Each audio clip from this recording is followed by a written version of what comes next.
Hello, yes, so, yeah, it's not a fucking Fire Emblem tier list, because that's just all I do on this channel every other day, is just do Fire Emblem. I'm making fun of it, but I love this series, really. It's one of my favorites, but shut up, we're doing a tier list on not just any Fire Emblem, OG Fire Emblem, we're doing Shadow Dragon. Why? Funny. I gotta be fucking honest with you, it's just because it's funny. I just think FE1's a very funny game. So, starting off, Marth. If you've ever played FE1, you already know he's going in the top of S tier.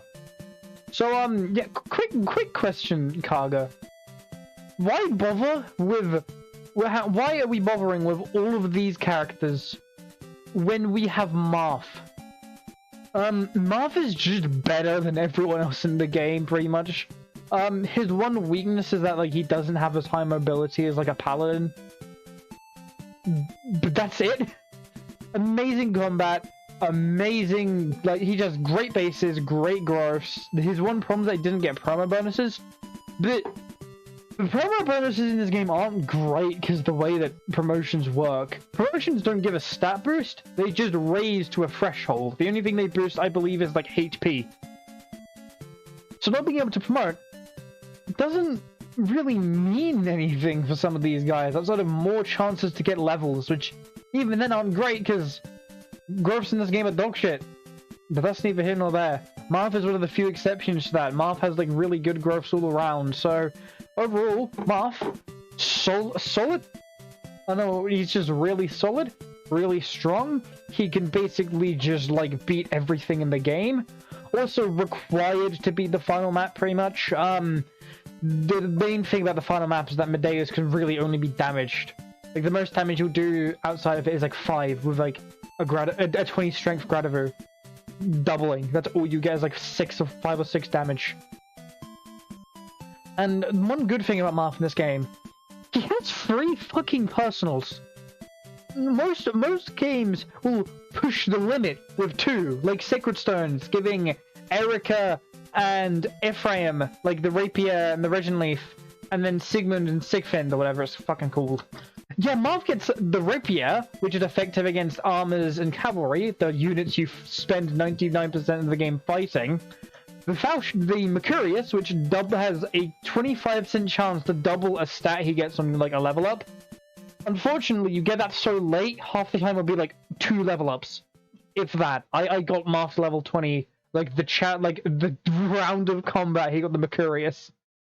Like, the turn he got the Mercurius is when he hit level 20, so he never got to use it. And then he has the Falchion, which the Falchion is kind of shit in this game, to be entirely honest here.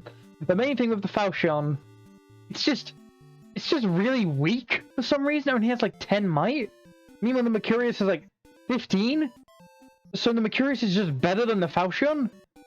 Because, like, there's the infamous dragon right in front of, like, Medeus on the final chapter, which I literally, like, got rid of in, like, every other version because he's just a huge stat block. He has 25 total defense.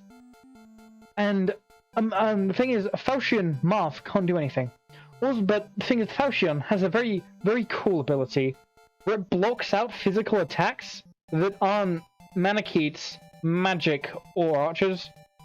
So swords, lances, and axes can't do shit to him.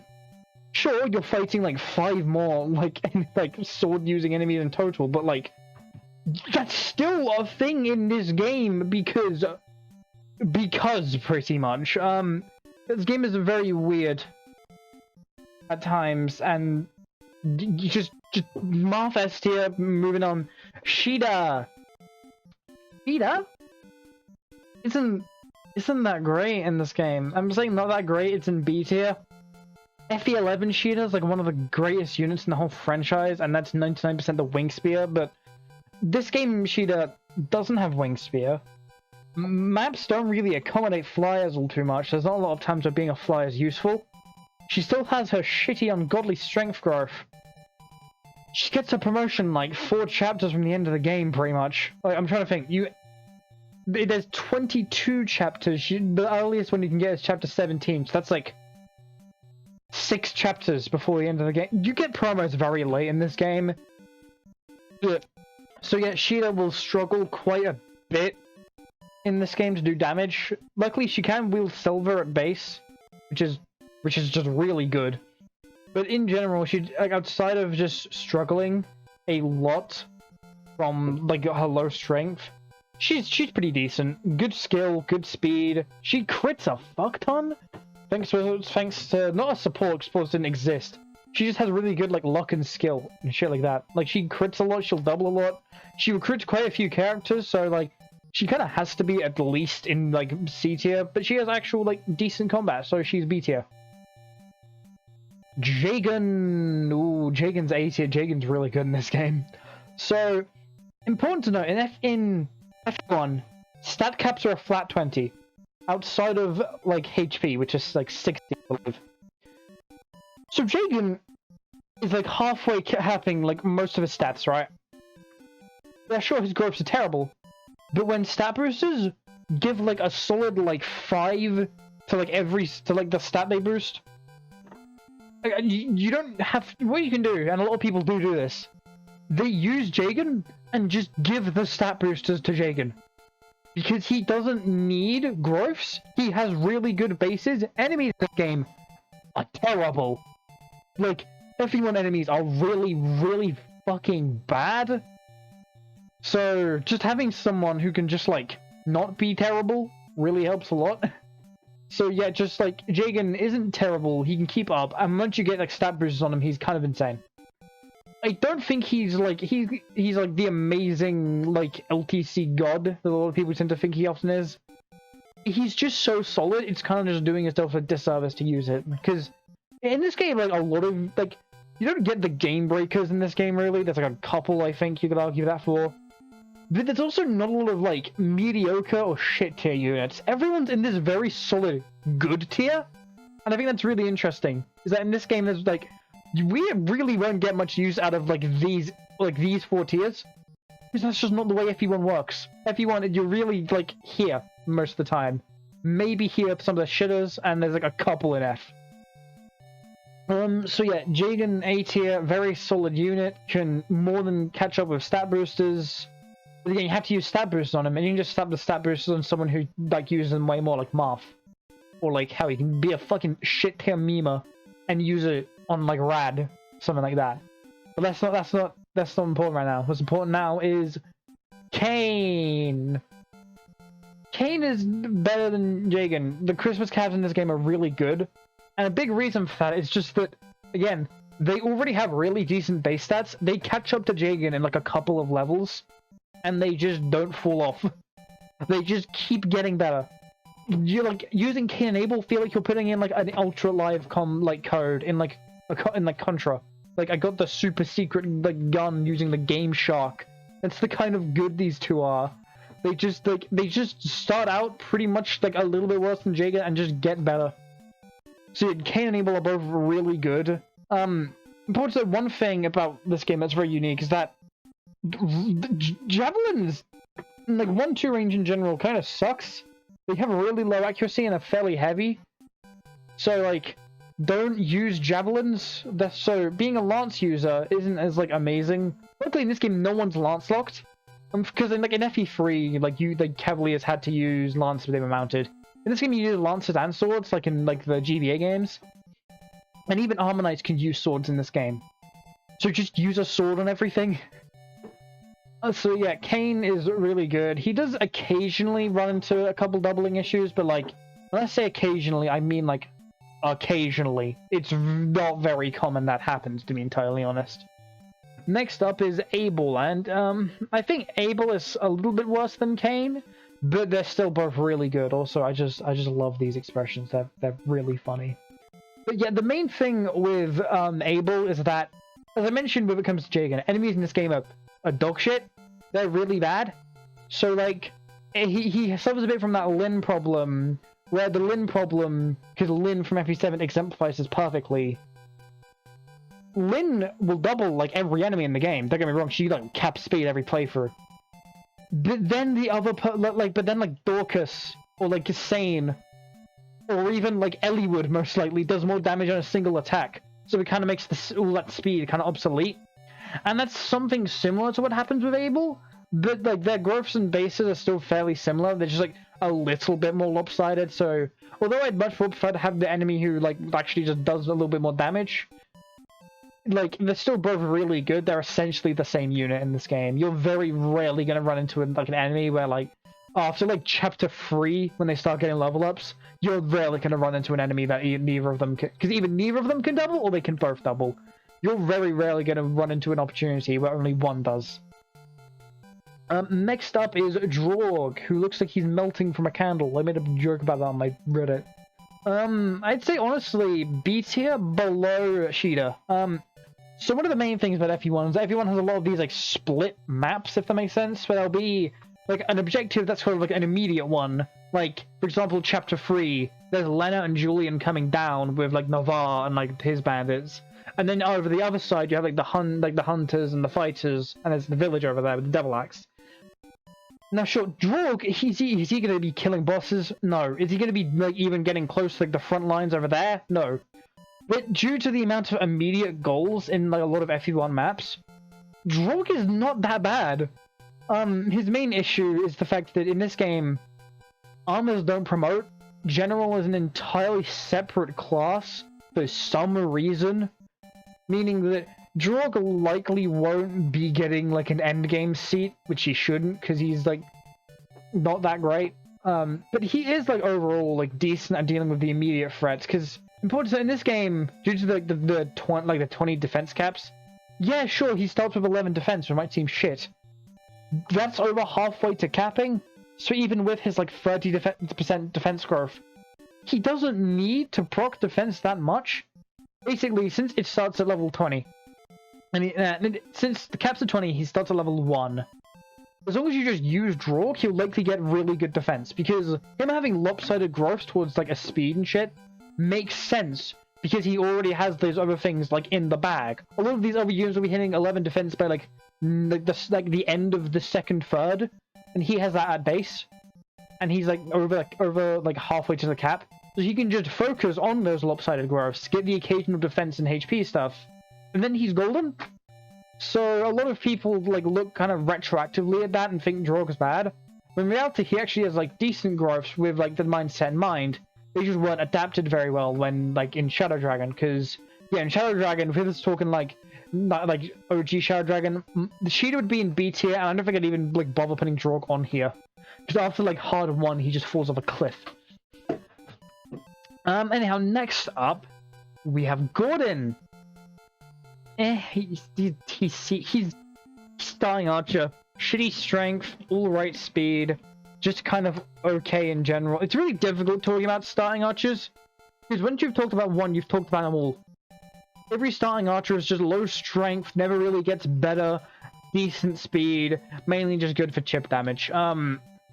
So yeah, that's all I really have to say about Gordon. But I will say he is completely upsized by another unit you get later, who uses the same portrait as him. So just use that guy instead. But we're not talking about that guy right now. We're talking about Gordon. We're done talking about Gordon. Reese! He's bald head in the corner. John D. It's itzy. The best thing he does is give Lena a warp. No, he gives Lena heal. That's it. So important to note in this game, for some reason, for some ungodly reason, healers don't get XP from healing. They only get XP from surviving combat. Now sure, they get boosted XP for surviving combat, but that's not a really good situation to be in. So what ends up happening is that Reese needs base stats, needs a movement, never gets better, and you get a better healer, like, immediately afterwards. So Reese is only good for, like, Chapter 2 and, like, the boss of Chapter 1. But you can just use the multitude of forts in those chapters if you really need to. Except if they're kicking your ass that badly, just use those forts. So overall, he's just kind of bad. He falls off a cliff, like, immediately. He's already, like, fallen off the cliff. They're just kind of looking at him from like above the canyon, being like, "Hey, bro, you good?" That's how bad Reese is. He's not F tier because he can still heal. I don't think I could ever put a healer in F tier, but he's really skirting it. Next up is Chapter 2 with Ogma. The Ogma, the A tier, I think, above Jig and below Abel. So, an important thing to note is that in this game, weapon triangle doesn't exist. 1-2 range is shit, so swords just have, like, they basically have the same amount of might as a lance, and they're slightly more accurate, so just use swords. Like, they're, like, in most other games, being sword-locked is shit. In FE1, being sword-locked is, like, the best thing you can hope for. Like, okay, I guess technically being able to use a lance, like Cain and Abel can, is, like, better, so you can, like, use a javelin every once in a while. But swords are really good in this game. So the main weakness of Ogma being that, you know, mercenary, foot-locked, sword-locked, isn't so bad. So no, he has, like, he has decent bases, decent growths. He's one of the first units to promote, by the way, because you get Hero's Crest. Hero's Crest is the first promo item you get, and it means that Ogma is typically able to be a very early promote. There's like of the 3 different mercenaries, it's usually either him or Navarre. If you're genuinely using Caesar and Rad, power to you, but also why?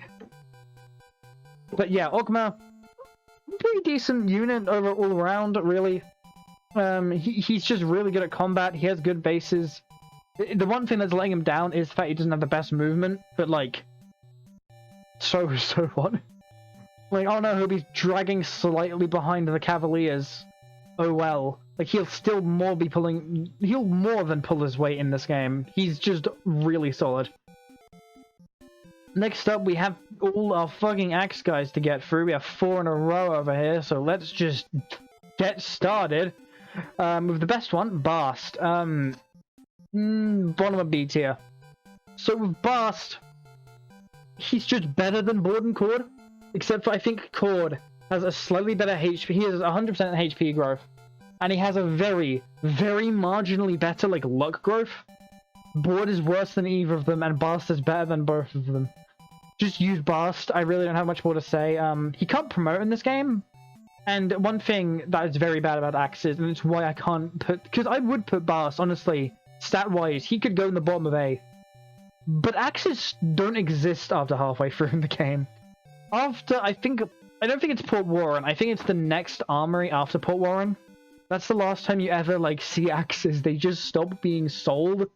So, like, Axe uses can't be realistically used past mid-game. Which is a shame, because I actually really like Bast. I think he's a very fun unit to use. But yeah, Bast goes in B tier. Good bases. Surprisingly good growth rates. Just, again, his weapon type really weighs him down.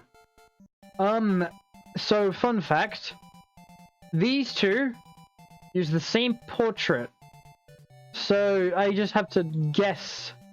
I'm gonna guess this one is Bord. I'm gonna guess it go, like, in order, like, alphabetically.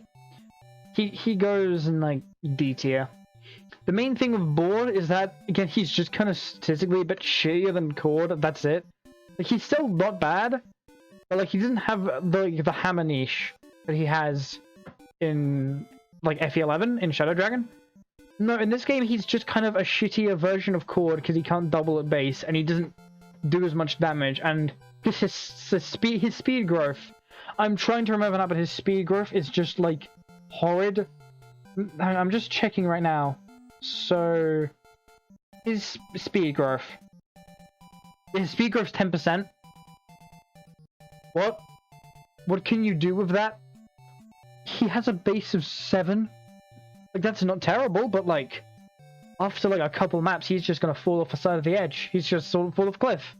So, yeah, Bord, not that great. That's just all I have to say. He's just not that great. I think he could certainly be a lot better. Because, like, even outside of the axe issues, he just has really bad growths. Coming up next, we have Cord, and I'm gonna be real with you. I just think Cord is a fairly underrated unit. I'm gonna put him above Gordon. So, Cord, he's still not great, but he's a lot more functional at base. He doubles a lot, and he has a speed growth of 40%, and that's just overall really good. And 30% strength growth with a 7 strength means that he'll keep up, and because of just how powerful axes are in this game, he'll actually be able to like do fairly decently. Now, he still have the problem with axes just not existing. But overall, for like a bit of the game until you get to like that point, use him, honestly. Use him as like a decent combat filler unit, and then you can replace him with the multitude of decent units this game gives you in mid-game. Like, I think this game is like the best mid-game of pretty much any Fire Emblem. Like, I'm struggling to think of a game that has... Because the way the mid-game works, with a few exceptions, that the units you get are good. They're not as great as these ones are trained, but they're still good. Because that's like a similar philosophy to what a lot of other games think, but they just kind of fuck it up. This game doesn't fuck it up, it does that really well. So yeah, Cord, he can be a decent early game unit, he kind of falls off, but by that point you'll just be getting better units anyway. So yeah, C tier, you're kind of cool, I guess. Just make sure Axis gets sold. Yeah, Daros is really bad. Daros is really, really bad. I don't have to say anything else. All I have to say is this. Base skill 2. Skill growth 0%. Unless you use stat boosters on him for some reason. He will only ever stay at 2 skill. If I have to explain why that's bad, clearly you're new to Fire Emblem. He won't hit anything. He runs out of axes halfway through. He's terrible. Enough said. Next up is Castor. So, I remember how I said that Bast can't promote? Same goes for Castor. And that being said, I think he still goes B tier. I think above Bast. Above Droog, I would say, honestly. So the way it works is that, you have Gordon who's shit, but he can, like, become decent enough with like, Orion's bolts and shit. Castor starts out pretty good, and he just kind of stays pretty good. He never really gets great, but he's still pretty good for a lot of the game. I'd say, like, until you get to, like, the Altea chapters, he can more than keep up. And even on the Altea chapters, he's still good.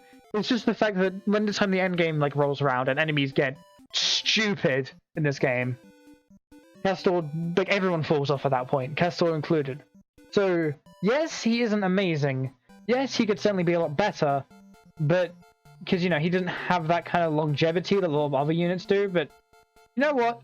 There could certainly be a lot of worse units. He's a very good archer until you get, well, he's a good bow user until you get like your actually good bow users. But yeah, honestly, until you get to that point, he's a very solid like early game unit. So just use Castor. Yeah, sure, it doesn't have longevity, but like same time, Jagen's a bitch to make longevity, and he's so used from the other chapters he gets an A. So yeah, Castor B tier. Outside of the usual like archer issues, he's just really solid. Julian, look at him. Look at Julian. Look at this bitch striking up this like Vogue pose on his fucking thing. Yeah, C tier. I think the top of C tier for you, like sheer thief utility. Yeah, he's just got a lot of utility. Yeah, I don't need to say much more than that. He just has good utility. There's a lot of doors in this game. I mean, a lot of doors. So just having Julian be able to just open doors is just really good. Because, yeah, sure, Marth has chest taken care of, but A, Marth's such a good combat unit, you want him on the front lines, so dragging him away to get chest isn't worth it. And he can't open doors, which is what Julian can do. So, yeah, Julian gets strong utility. He isn't that good in combat, though, at all, and he does get a little bit upstaged by Marth at times. So he's not like an A, B, or E. He's not an A or even a B tier, but he's a very strong C tier, I think. You know, definitely recommend using him if you can. Lena. Lena's the best healer in the game. So the main, I don't think S tier. I think like top of A. Yeah, top of A. So the main thing that puts down Lena is that like she again doesn't have the like growths because the way that XP for healers works. But she starts with Warp, which a lot of other like I think Wendell and Boa are the only other like staffers who will realistically be able to use it because like Reese isn't being able to. I'm not sure if Mariah can, but I'm like 99% sure she can't. So yeah, Lena is just really solid. She can use Warp at base. She can heal, which is good in this game because forts aren't too common and they're often occupied by enemies. So yeah, just Lena's just a pretty much requirement for this game, borderline. She's that good. Next up, Navarre, looking like a fucking gladiator over here. Navarre, I'd say B tier. I'd say below, in between Sheeta and Castor. He's really. No, you know what? Now that I think about it, I'm thinking about it for a little bit more. He goes next to Argma. They're basically Cain and Abel. They're basically the same unit. I was just thinking like Myrmidon standards for a second, but no, they're essentially just the same unit, except I think he has a little bit better skill, I think, but that's like the skill that I'll always have an excess of. So Navarre's just really solid. Swords means he just does buttloads of damage. Yeah, it's really difficult to talk about some of these guys because it's just like good stats. Good. That's all you need to say for these guys half the time is just good stats. So yeah, just Navarre. He does come with Killing Edge too, and it's the reason I make such a big deal of starting inventories is because you can't trade in this game. You can only like give items, and it's just a huge ball ache trying to organize anything. Marv doesn't have a convoy either. You have to go to convoy spaces. So Navarre just like having a good starting weapon actually means a lot because it's not a ball because it's such a ball ache to try and transfer it. So good weapon to start out with. Overall, really decent unit. Both he and Ogma grow a lot and can easily like take the hero's crest. So yeah, overall, just use these fucking guys. They're both really good. Keep them as a pair. Merrick is the best boss killer in the game. So fun fact about Arcanea, resistance isn't really a stat that exists at all. Resistance is kind of just a make-believe concept made by the left, I don't know. They're made by the local moralists. Because like every single unit in this game is a 3% growth. That's it. All they have is a 3% growth in res. So Merrick kind of just kills everything. Merrick destroys everything with Excalibur. Excalibur has a hugely high crit rate. And bosses in this game just crumble to him. And bosses in this game are very obnoxious stat blocks. The enemy quality in this game is shit, and then the bosses are like fairly strong a lot of the time. So having someone like Merrick who can easily just take down a boss without much of a hassle, very good to have. He just keeps growing and he keeps getting better and better. I believe he can use staffs on promotion. If so, he's pretty much just a de facto best staff user. Let me just check that right now. Okay, it doesn't say. Yeah, it doesn't say on Oifibot whether he can use staves or not. But I'm gonna presume he can, because in literally every other game, bishops can. We know, yeah, of course he can. Yeah. Because Wendell and Boa can, and they're bishops, so when he promotes to bishop, of course, he can. Right, yeah. Duh. So yeah, Merrick, probably the best staff user in the game once you get him to that point. But even before that, really good. Great at boss killing. Just such a solid unit to have around. Cannot recommend using this motherfucker enough. Then we have Mathis. I was mentioning the Yik theme coming in there as I said that. B tier. I think above. I think between Castor and Drog. He doesn't have the best bases. Like the problem is his. One thing that's like important to know though is that in this game, enemy recruitments get like randomized luck. it goes from 0 to 7. So, although, yeah, he does have only a 20% growth in luck, if you're lucky, he can just get, like, 7 luck, and he'll never get crit. Overall, one of the main things is that he does have 2 skill, but he has 30% growth in skill, so, like, that's not, like, terrible. And 20%, like, speed growth, that's not great. He can still, he uses swords, so swords are so light in this game, he'll likely, like, keep doubling. He's not amazing by any means. I still think there's, like, so many better Cavaliers. He's probably, like, the second worst Cavalier in this game. But, like, to be a bad Cavalier, unless your name is Alfred, is kind of impossible. You're just a mediocre. I think Alfred from Engage, and, like, Stahl from Awakening, and even then he's not that bad. Like, they're the closest things I can think of to bad Cavaliers, and even then you can more than make those guys work. It's modern FE after all. So yeah, Mathis is just, like, he's carried a lot by his class, but, like, he's a damn good class. So yeah, just use Mathis if you want. If you don't, that's fine. B tier, that's what B tier is. Do him if you want to. If you don't, that's also fine. Next up is Harden, who's just better than he's better than these goobers. He joins at level 8. Better base stats than these guys. Pretty much the exact same growth rates. So unless you've been using, like, exclusively Cain and Abel, he's probably gonna outshine them. He's essentially Jagan, but he can promote, he can have growths, he's just really good. I always make him my growth root user.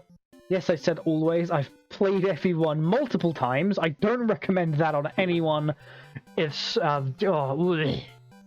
don't even know what that noise was. That was a ghoul! That was a goblin! A little ghoul came out of me! And that's what this game did. Harden is just a really just good unit all around. If I had to say any weakness of his, sometimes he can die in his joining chapter if you're very stupid. But yeah, that's really it. No, like, genuinely, Harden's really good. I'm considering putting him up to S, but S is for, like, units with, like, very special utility, if that makes sense. Like, S is, like, when you're, like, not just a good combat unit, you're, like, something special. Like, Merrick has his amazing, like, boss killing, and Marth is just good at everything. Next up is Wolf. Sadly, he's nowhere near as hot as he is in, like, Shadow Dragon, because I'm just gonna say it, that man's hot in fucking FE1, FE11. But here, he's decent, and I'll put him, I think next to Castor. That feels natural. I think better than Castor, honestly, because Mount, but they're basically, it's basically just Castor the Mount. So everything I've said there applies. He has surprisingly good growths. He has good bases. Like, let me check. So Oifi, now yeah, I'm using the Oifi bot on, like, the Fire Emblem Discord. You might be, like, seeing me do this in real time in a way. That would be weird. But yeah, it's 50% strength growth, like 70% luck growth, 20% speed growth, but with a speed base of 9. Like, he's, like, really solid overall. He just doesn't have a lot of that longevity, unless you really want to use Parthia on him, which I guess you can. I actually did do that once, and it was fairly fun. Because, yeah, weapon level growth of 60%, that's pretty good. So yeah, overall, he's just a very solid unit. He just lacks a little bit of that, like, oomphness to get him into A tier. He's just, you know, good, solid filler unit. He just lacks the fact that any one range, which kind of means, if he had one range, if, like, Horsemen had swords in this game, I'd be willing to put him in A tier, honestly. So yeah, his base stats aren't amazing, but, like strength of 5 isn't the best. But, like, it's terrible. Terrible. I mean, he doubles, like, everything. So yeah, you know, honestly, I think if he had, like, that one range, he could go in, like, A, but he doesn't, sadly.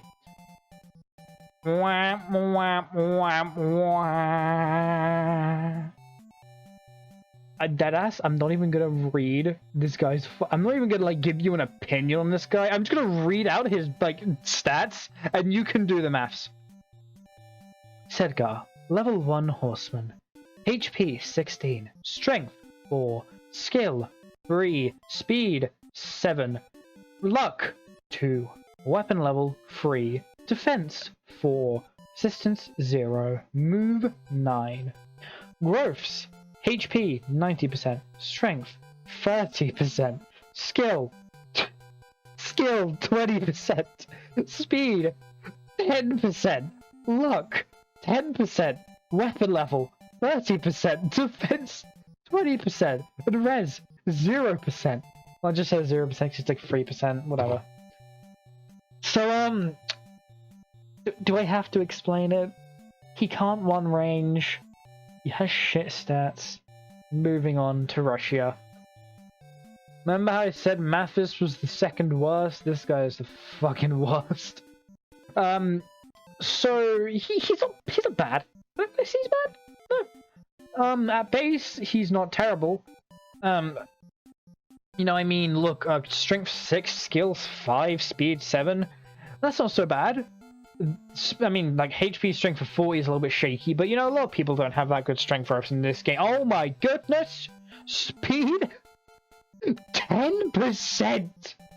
For some reason, he just has a 10% speed growth. Until he gets promotion, he won't double shit. So he's just stuck in a rut of mediocrity. His base is just high enough to never get doubled, but he won't do anything with that because he has a 10% growth. What do you want him to do?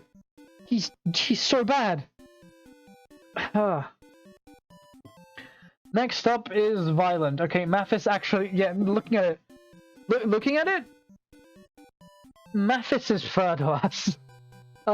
He's top of D tier. Violent is, he has a similar problem with Russia, where he's just kind of a full of mediocre stats and mediocre growth, so he can't really do much of anything. I don't really know what you want me to say here, bro. He's like the least character ever. He's just... These two are literally just like generic cavaliers from FE11 who like escaped through like a time warp and made themselves back into FE1. His dead growths genuinely don't look that much better. Like, outside of like where their weapon levels like growths, which even then Rush isn't a good one. They just look like fucking generics. They're bad. Ooh, okay, next up is Wendell. Wendell S tier, honestly. He's a very similar boat to Merrick, except he doesn't have Excalibur, but he's like your best staff user, pretty much. He has offensive magic, you know, no res, kills everything. So honestly, just S tier. Like, I don't know what more you want me to say. It's just like, he's just really good. He's just good. Sometimes just being really good at everything is what you need. He's your best staff user, best magic user, pretty much, instead of maybe Merrick. Just use Wendell. Just use Wendell, bro. Ricard is Julian, shittier. He's going in the bottom of C tier. At the end of the day, he still has utility, which is better than these fucking guys. He's just not really anything. It wouldn't be so bad if Julian wasn't practically required to recruit him. Like, okay, technically Marth can recruit him, but that means you have to get a door key from somewhere, open that door, and then get Marth to run in and talk to him. Just use Julian. He's not going to be contributing anything. Just get him to talk to him and then just sweep the back of the map together. The overall, yeah, Ricard's just Julian, a little bit shittier. Next up is Bantu. Bantu, this might be fucking insane if you're only more used to the recent games. Bantu is really good. I think below Cain and Abel, but above Ogma and Navarre. So Bantu, the main thing about Bantu is his really high defense. And if you don't know, in this game, enemies won't attack if they have really high defense. Meaning you can just do really fucky stuff with Bantu sometimes. My favorite is in Port Warren. If you put him in like the clearing between the mountains, like the one space clearing, the enemies will just pile up there forever. It's really funny looking. So yeah, Bantu, he's got some really good uses. He's very damaging as well, thanks to like the Firestone. So yeah, I think although he doesn't have like that, what am I? I've been recording for like almost 40 minutes at this point. Bantu is just solid all around, good defense overall. Can't really complain. So yeah, the fact that he can do some fucky stuff is also just fun. And means you can like basically cheese Port Warren, which is good because that map's terrible. So yeah, he gets an A tier. Good on him. Good on him. Okay, so next up, speaking of Port Warren, actually, is this one Caesar, I believe. You know the term carried by class? That goes for, and honestly, just fuck it, these two as well, they're like the same unit. I think Caesar's actually slightly worse. Rad at least has the niche of his growths being good. He's slightly worse at base, but at least he can be, like, decent if you put enough time into him. It's difficult, yeah, but at least he's not, like, as mediocre as Caesar. Like, there's literally, like, rebalance patches, and they just don't touch Caesar, because what the fuck do you do to make this guy, like, interesting? Yeah. My apologies, I've been recording for so long, my voice is getting slightly hoarse. You might even be able to hear it, honestly. But yeah, Rad and Caesar, not great. The main thing they have going for him is the fact that mercenaries. Kind of hard to be that bad when you're a mercenary, because it's just decent class, but like... oh boy, did they find a way to be bad. So, next up is... one of... I'm gonna have to take some genuine, like, deliberation before I rank this guy, because... this guy's just fucking weird. This guy's Roger. You know what? I'm gonna put him above Drog. I think above Mathis too, honestly. The only thing he has going for him is that he can wield silver weapons at base. He can wield the silver lance, and I think it's like a one way. He needs like one more weapon level to get silver swords, which are really good. So, like, he's always the armor knight who I think gets kind of forgotten about when it comes to, like, FE1. A lot of people talk about, like, Drog and, like, maybe Dolph. And no one talks about Roger. It's a shame. I love Roger. He's got one of the best recruitment combos. Which is probably the main thing people remember him for, honestly, is the fact that he had a funny recruitment. But, yeah, so, looking at his stats now. Yeah, good, like, strength growth. Now, yeah, speed 5 and speed 20 isn't the best, but could be a little worse. Defense 10. Okay, no, okay, yeah, now I'm looking at his actual stats, I think he's worse than Drog. They're pretty much on, like, the same level, though. If you want to use one, use Roger for me. I like Roger. He's very fun to pick a mercenary in Shadow Dragon, by the way. I don't know what it is, I think it's just because of the way his bases are, and, like, the way they kind of go into it. He's actually, like, really good if you reclass him. It's like Hunter and Mercenary, which is fun to do. So remember how back I mentioned how there's, like, 2 good archers in this game? This is one of them. This one's George. George goes in B tier, I think, above Sheeta? No, I'd say that the utility of Sheeta is, like, better than George, but... you know, George is just, like... he's just a pre-promote sniper, which means that he's just not terrible. The main thing that George does struggle with, is that his growths aren't, like, amazing. They're still really good, but, like, having 20% strength is not great. But again, he has very decent... he's a pre-promote, what are you expecting? Being good out of the box is really good for FE1, because the way this, like, game, works in a lot of ways. I mean, like, this game is very clearly designed around Iron Manning, and it's very fun to Iron Man, I find.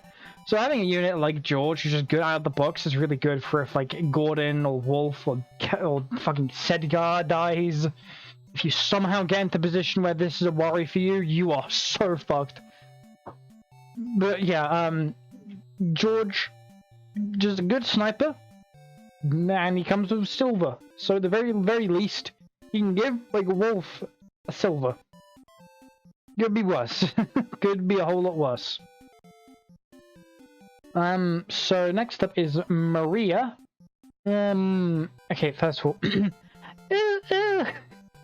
I had to do the Umineko joke. I'm like a bit through chapter 1. I had to make the he's just Reese but less shit. So I think D tier between Russia and Claude. So Ugo, she's just Lena, but joins a little bit later and is just a little bit more mediocre and has a heal staff instead of a warp staff. Yeah, I don't really know what you want me to say there. Healers, like, just, like, how are they at base? Not bad. It's like, how are they at base? Kinda shit. Not that shit, actually really good. That's all you need to know. Maria, I'm sure there's probably, like, some way of using Maria, but yeah. Just DTF, dear, I can't really think of... Because if, like, you're at a point where, like, Lena and Wendell are dead, you're kinda fumbled, honestly. The only reason I can see using Maria is, like, a PMO, maybe. That's it. Next up is Minerva. So, Minerva... That's... I think above Jagan, but below Navaranogma. She's really good. The main thing that lets her down is that it's less, like, her as, like, a unit, because her as a unit is, like, really solid. Let me just check again. It's so nice just realizing, oh, hey, I can just use my phone. It's just sitting here to, like, check things whilst I'm doing these kind of videos. Just do that more often. Yeah, so strength 9 is, like, pretty decent. Like, skill, like, free 50%. She's good, but I think she could be a little bit better, honestly. The defense 14 is really good, actually. That's like the same level as, like, an Armor Knight has in, like, the next couple chapters. So, like, yeah, she's really good when it comes to defense. But it was the fact that she just kind of falls into that very annoying pit. Especially with, like, speed 6, none of her 40% growth. She was that very annoying pit of she never gets double, but she doesn't double. So you kind of just have two units hitting each other once. Which kind of sucks. Oh, that'd be good. Okay, we're good. It froze for a second on me. But yeah, she's not bad by any means. I'm being very negative towards her, but that's just because, like, there's only so many times I can say they have, like, decent bases and they're good at combat. There's only so many times I can say that, okay? I still have so much more to go. Bear with me! So yeah, Minerva, just good, really. Just, oh, shit. I really hope this isn't messing with the recording. I'm gonna close some of the background apps. I don't know if that's causing it or not, but better safe than sorry. It froze. Origin, I hate Origin so fucking much. So yeah, Minerva is just overall really solid. Can't really complain about using her at all. Next up is Linda. C tier, I think. Yeah, I think that's a good place to put her. Between Cord and Gordon, also known as the different color she has. How rare. So, the main thing about Linda is that she has aura, which is really good and, like, personal to her. She's one of the best, it's literally one of the best personal weapons in the game. But she joins at level 1, and she's very frail, so it takes her a while to do anything. So Linda, she's very good on the wooden cavalry, since, like, mages are, like, the only enemies that can hurt, ballisticians, very much. So, yeah, Linda is, like, a good unit to have. The main problem is that the fact that, like, you have to invest a lot into her to get, like, a good out of her. And that's kind of the thing where it's, like, is that investment worth it when you can just invest into Wendell or Merrick instead, or hell, even Boa? Like, is using all of that on someone to be at the level of, like, Merrick, whatever, is that really worth it? And I don't think it is. One of the best personal weapons, not really much else going for her. This one's Jake. And I'm just gonna do us all a favor right here. Where is that son of a bitch? Yeah, I think. There's no point beating around the bush with these two. They're essentially the same unit, and they're both as fucking dog shit as one another.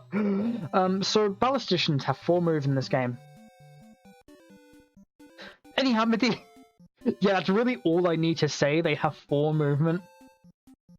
Your main lord has 7. They almost have half the movement speed of the main lord. And bear in mind, the chapter after you get Jake, you're in the chapter of Brutes. And Brutes almost always go on Marth. So you literally get, like, I think it's 9 movement with a Brutes Marth. So yeah, he just literally runs circles around these guys. He literally could. It's very... That I don't really need to say much more than that. I think out of the two... I actually think I'll move Beck up to like the top of F. Mainly because Beck... actually E, because he just basically, Beck joins in the Wooden Cavalry. Wooden Cavalry is an awful map because no one can do damage for ballisticians except for Marth, because he's just built different. Mages, because again, no res. And Beck, because ballisticians are like weak to Thunderbolt, which he joins with.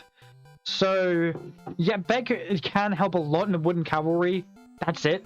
But the fact that he's so useful in that map means I can't put him any lower than E, honestly, because, like, E is like you have some kind of use. Like, you can heal, like, Abel with Reese, like, one time.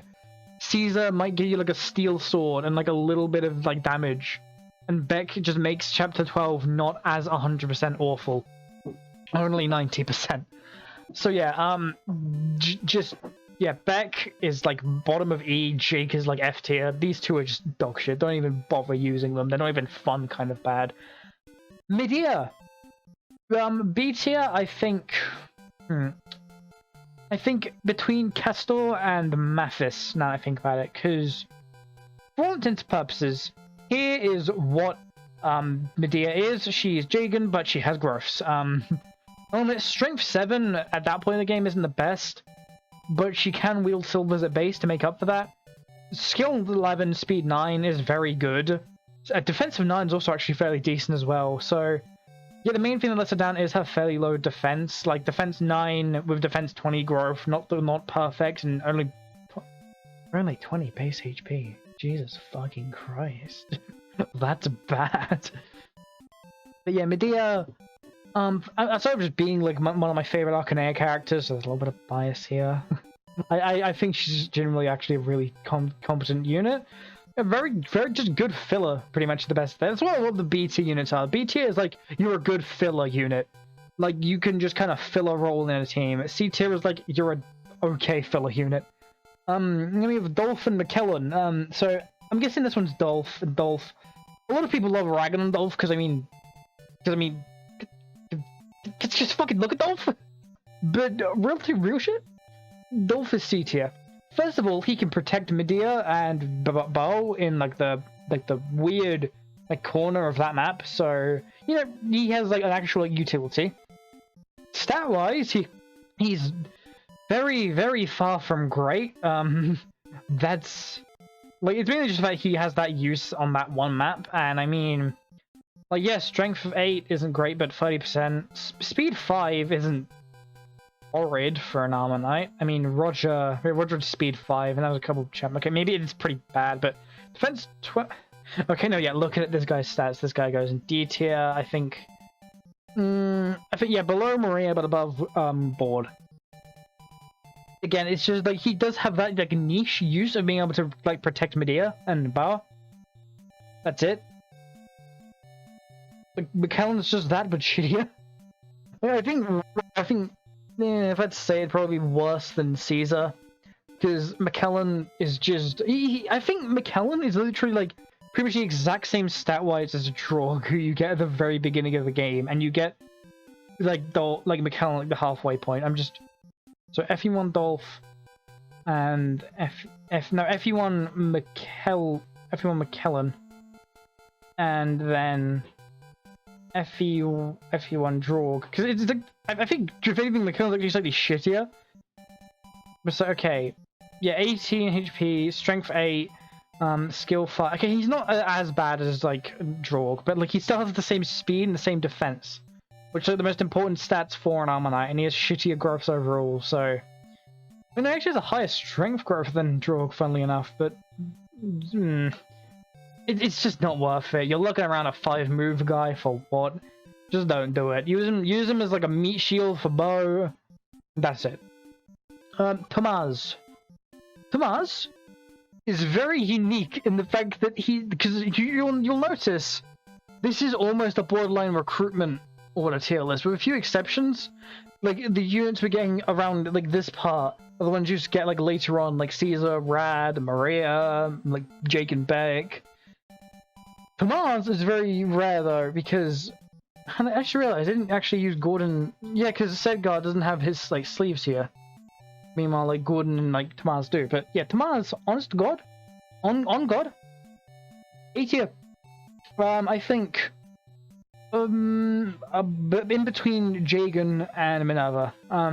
So the main thing that makes Tamaz really good. I said this in the FE3 video, so it's essentially the same thing here. Very close to using the Parthia, relatively decent bases, and he's 2 levels away from promotion. In the chapter you get your only Orion's, you get 1 Orion's bolts, and in this game there's actually only 2 units who can use it, that being Gordon and Tamaz.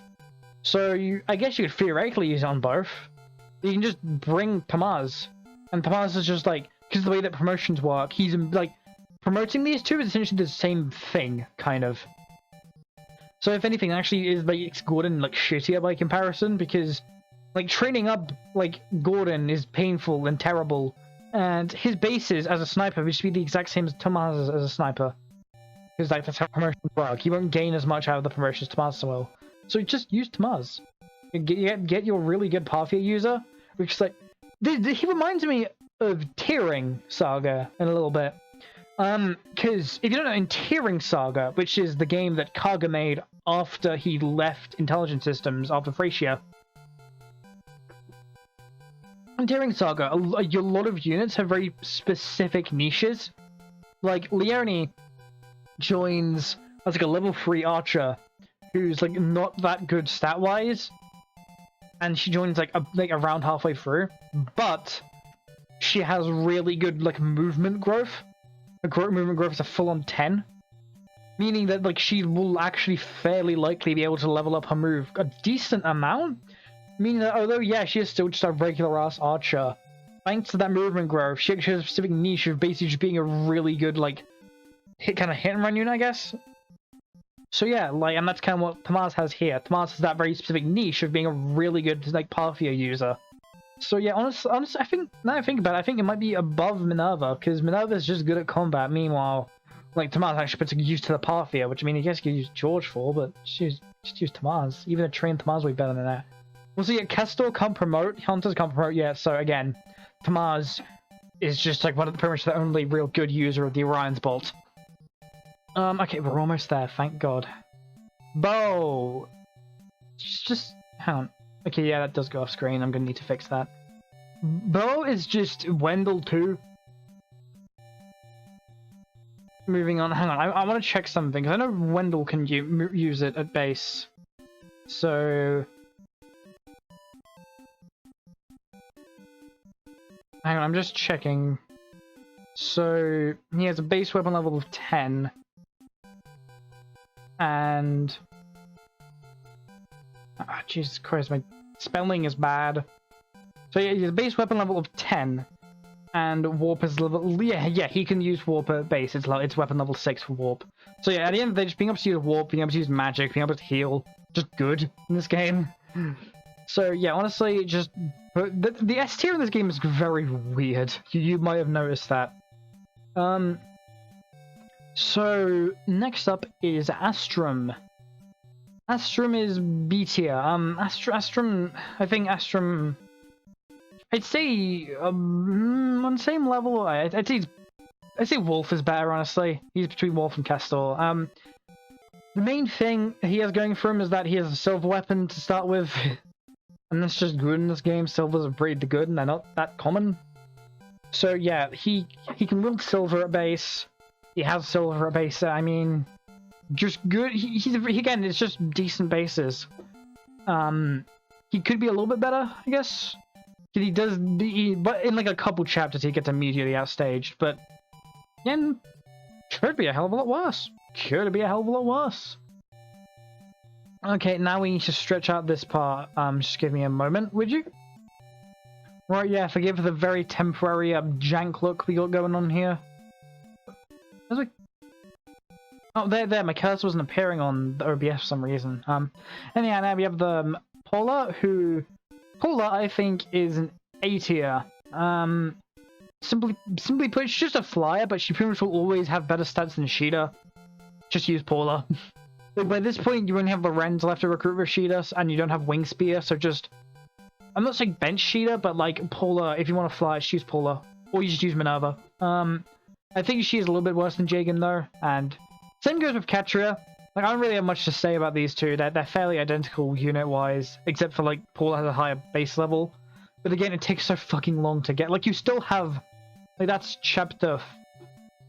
It's chapter 14. You get these two, and you get it in chapter 17. So as long as you're smart, yeah, you can be able to get. You likely be able to get Paula, and you might be able to get Katria if you do a little bit of favoritism. Yeah, overall, these two will likely just kind of outstage Sheeta performance-wise. But Sheeta has that utility, so it's kind of like a But again, I'd argue that by the time you get these two, you literally only have Lorenz left to recruit, so just use these two until the Camus map. So yeah, honestly, bottom of 8 tier, really good. Then we get to Aaron and Samson. Aaron is just really mediocre, I think next to Mathis is fairly accurate. The main thing is that he isn't the best at doubling, so that kind of automatically is a big shot in the foot, and that's kind of it. He's just a paladin who's just kind of alright. Like, these two are very clearly meant to be just like alright, but I've just always found that Aaron is just kind of like the awkward one to use, which is a shame because I really love Aaron as a character. And then we have Samson, who's just kind of... He's basically just Astrum, but better. Like, let me pull up the... Let me pull up the old Oify bot. So, Oify, FE1, Astrum... Yeah.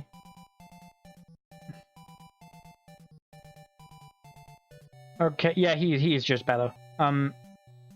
Yeah, wow, well, yeah, wow, he really is just better. Now, sure, it's only a couple chapters different, but he is better, like, Astrum is the better gross. They're both pre-promotes, they're not that great, so just use Samson for the better bases. I mean, base 15 speed, that's 5 points off the cap. He's a level 1 hero with 20 speed, he'll likely hit the speed cap. So you honestly just use, like, Samson's just really good. I do know some people go for use Astrum and then they get Aaron, which, I mean, fair enough, but there also might be a bit of personal bias here. I just looked over at OBS and the fucking thing. Daros, Sedgar, and Jake are dying. Be right back. Okay, there, finally, we're done. Good. Okay. Hopefully no more read. No, I don't think it's even possible at this point, thank god. So yeah, just a but a little bit better. So just use Samson. Next up is Zane, who's S tier. I think Merrick's better, but he's still he's a chameleon, I think the class is called. I don't think it's like what its official name is, but it basically just transforms into an transform into Marv. So yeah, just really, that's what I need to say. He's just your other units, pretty much. So just make him a clone of, like, the fucking Harden, Kane, Abel, Navarre, whoever. Just make him a copy of. And I can't remember if it's in this game or if it's free, but I know one of them he does actually copy the HP. Unlike the DS games where he doesn't. I think it's this game. So yeah.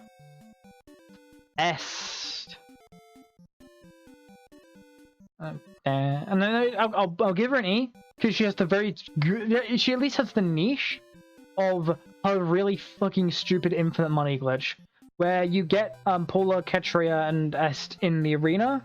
In like chapter you get Est, and triangle attack still in the arena for some reason. You can just keep getting shit tons of money from the arena. That's the best thing I can say about Est, to be honest, just the fact that she can help with that glitch. As a unit, she's bad. So as I was saying, I mentioned this a couple of times earlier, once or twice. When you get to the point where you get Est, you get entering at the very end of the game, and the enemies just get stupid. The enemies get obnoxiously strong, and that very much carries over to Est, because Est can't keep up. You don't have any time to raise Est, because she's just getting her ass handed to her. Like, even some of your really good units will struggle a lot. Like, by this point in the game, like, Marth, Merrick, Harden, Kane, and Abel are the only units you can realistically keep up. There's this, the difficulty spike at that part of the game is stupid. I think it's meant to be like, oh, you're in the final battle now, so like no holds barred. But then what ends up happening is that just means that the last part of the game isn't fun. But yeah, she manages to avoid F because she does still let you do that glitch. In every other way, she is just terrible. If she didn't have that niche, she would probably be like below Daros. At least Daros is like not terrible at the time you get him.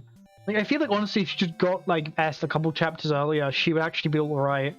Just have her join with, like, the rest of the Right Wings or something, and, like, she could actually be decent, but she doesn't. Tiki. Gee, do I really want to go that? I'm gonna do that. So, against regular enemies, Tiki's one of the worst fucking characters in the game. Against Manicheets, though, yeah, she's, like, the best. Hands down. So the main thing with Tiki is that she's like effective against like Manicheets. The entire end game is Manicheets. The entire like penultimate map is like mostly Manicheets. I often just warp skip the penultimate map, which you can do in like one turn pretty much. You just get your 2 warps and you put them on like Wendell and like Lena, and then you just warp Tiki, have her kill the boss, then warp Marth and just do it. It's 1 turn, and I do it every time I play FE1 or FE11. It's so much fun. But yeah, overall, like, that's the main thing about Tiki. The reason why she goes all the way in S is because the enemies get so bullshit at that point. Having someone who essentially one-hits all of them is just such a godsend. Like, it really is. Tiki's just so useful because this game and the game is just so bullshit near the end. Next up is Lorenz. Not the good Lorenz, the solidest snake. God damn it, I'm so annoyed! Oh god, no, he looks like Solid Snake. And I'm recording this April, like, on May 2nd. I could have done it on April 30th. I could have done the joke. I could have done the April 30th. I'd say overall, he's at like the very top of B, I think. I think below Sheeta. Again, Sheeta's like recruitment utility.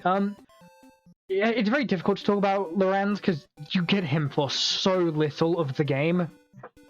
He's good with, like, he can't wield Gradivu. Wait, no, he can't wield Gradivu. No, yeah. I'm getting confused with FE3 Lorenz here. FE3 Lorenz is amazing. Like, FE3 Lorenz, like, actually kind of, like, amazing. Yeah, I forgot FE1 Lorenz can't wield Gradivu, so actually kind of bad, I think. I think next to Aaron is about right. Yeah, General is exclusive to him. The General's not that great of a class. It's sword locked, but it's very low movement, not that great speed, and for some reason they can't use Levin swords, because the animation just doesn't exist. So yeah, Lorenz, sadly isn't as amazing as he is in FE3, but he has like, he's just Gradivu powerhouse. In this game, he's just kind of a guy who's not terrible. That's all I have to say about that, honestly. He's just kind of alright. A shame, because I love Lorenz. I think he has such a cool design, but I guess it happens sometimes, doesn't it? You get these shitheads. So we have 2 more units. So they're very difficult to talk about. I'd say, at least, I'd say C tier. Yeah, C tier. Next, like below Linda.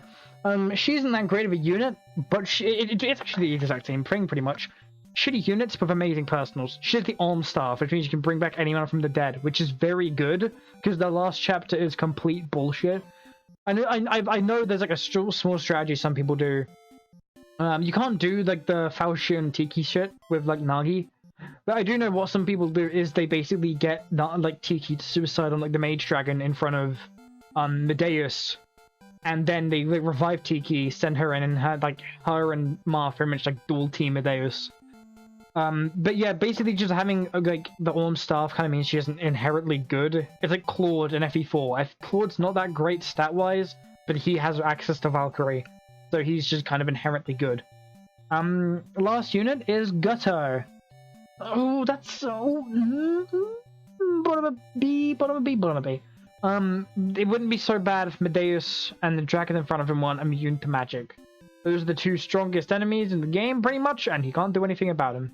But he does have a four. You know what? Honestly, I think I've just accidentally spoke myself into pretty much putting him like. I think Walt. I think Walt. Yeah. I think I'll put him between Mathis and Medea because I think it's a very weird place. But it's me the fact that he has Fortify. But it's more Fortify isn't that great in FE1 because it's only like 10 HP. I'm like 90% sure it's like fixed HP growth. It's still really like honestly just good to have Goather because again Fortify is just good, especially with how much like damage your units take on that chapter. Having someone like Goather who can just like spam Fortify is a genuinely really good unit to have. So that's his main use really, it's just Fortify use. I'm sure there's probably some other shit he can do, but if you're playing endgame legitimately, power to you. I warp skip it every time.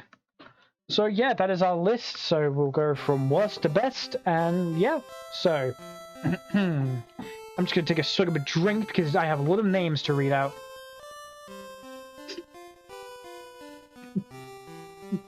Yeah, I love blackcurrant so much. Okay, so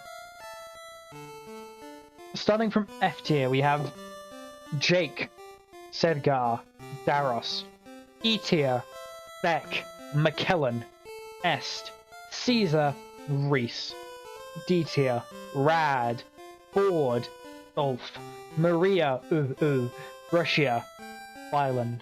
C tier, Rickard, Gordon, Elise, Linde, Cord, Julian. B tier, Bast, Roger, Drorg, Lorenz, Aaron, Mathis, Goto, Medea, Castor, Astrum, Wolf, George, Samson, Shida.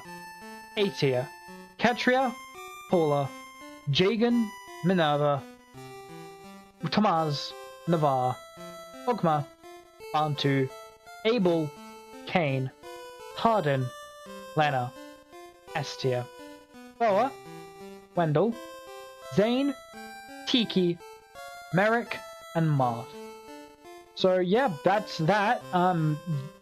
Ranking FE is fucking hard, especially when it's a game you only played like once or twice.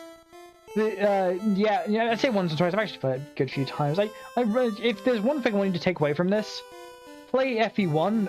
At least give it a shot, because I think you might actually be amazed at how well it still holds up in a lot of areas. So yeah, I'm gonna say this for the first time in a fucking while. Arrivederci. There's a reason for that. I stopped saying that because I thought it was fucking cringe JoJo reference, and it is. Yeah, farewell, my friends. See you next time.